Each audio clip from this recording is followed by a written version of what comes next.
Hi, fellas. I'm Mike.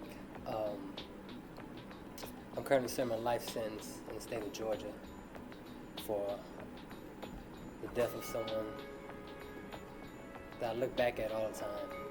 You know, the guy who died in my case, he was actually a good guy.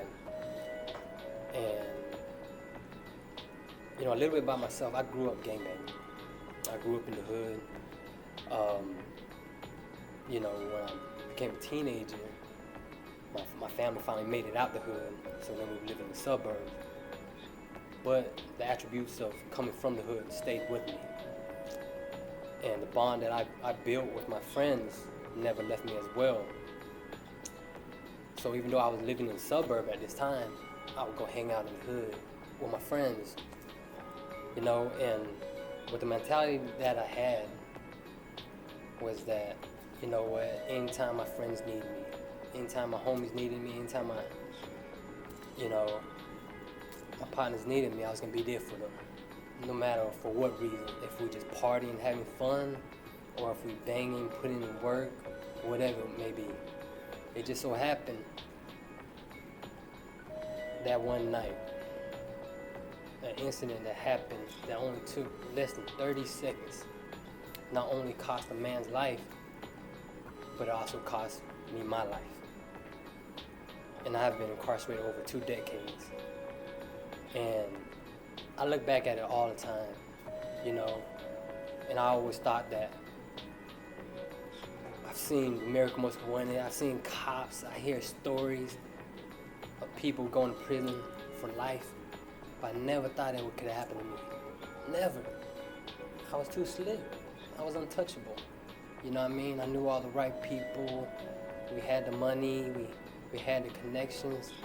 So hey, you know what? It couldn't happen to me. But it did. And in my case, I had a lot of co-defendants. A lot of co-defendants.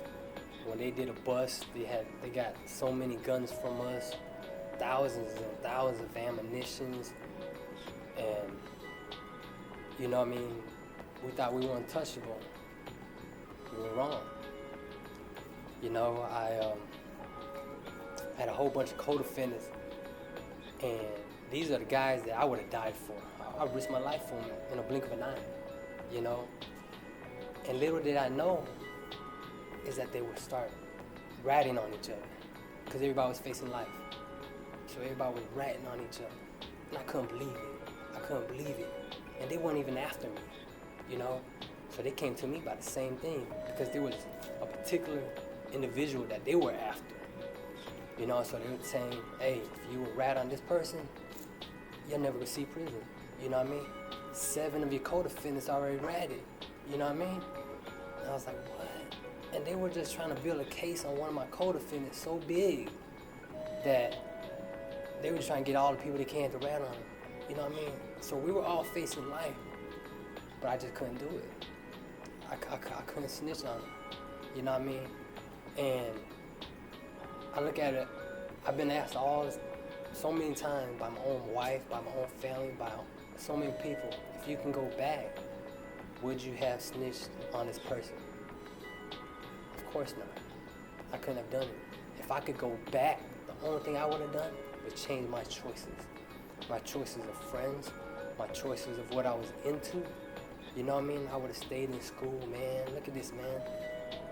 40 is not young as far as, my age went back in my teens, early 20s. I didn't even see my 20s out there. That's when I got locked up. I didn't even get to see my 20s. So all those other young guys, which aren't even 20 yet, who's going down that wrong path, man, if I can go back to that age, I'll be living out my dream, man. I'll be staying in school, I'll be whatever they want me to be.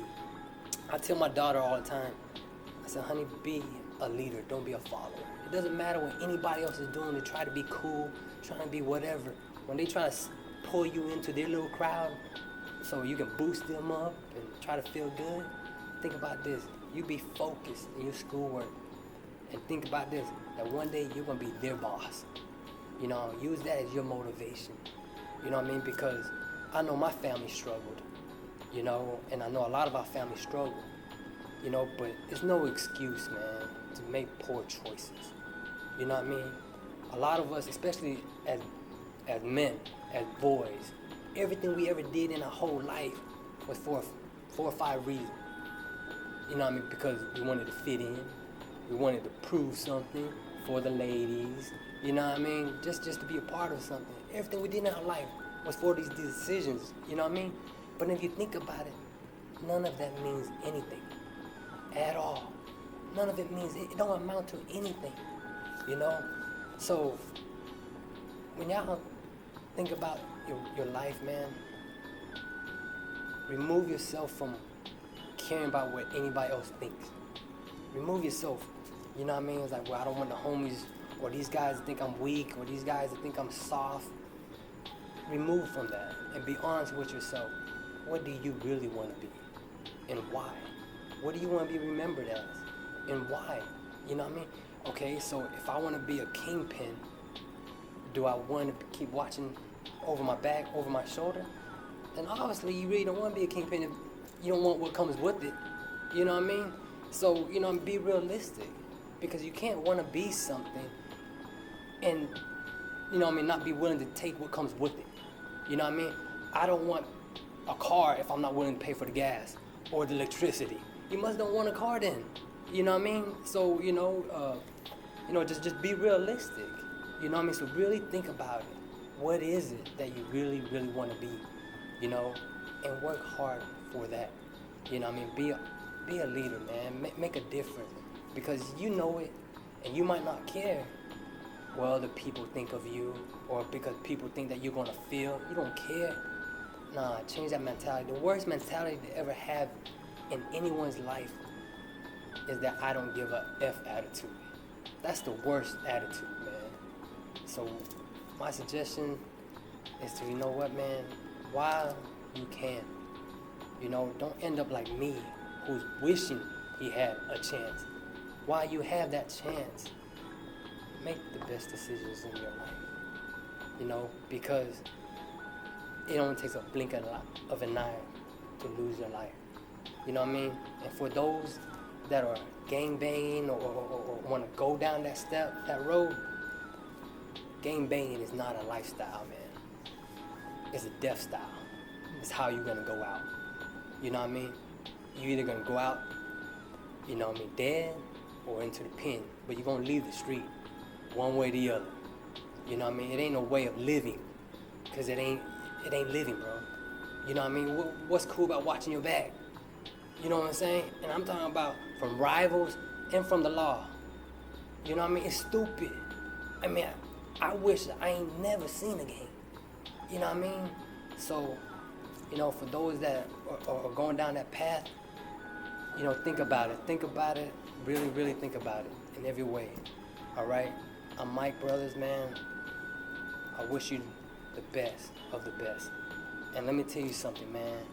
My brother TC loves you guys, man. And I mean that. And I love y'all too, man. From the bottom of my heart, man. So, hey, best of wishes.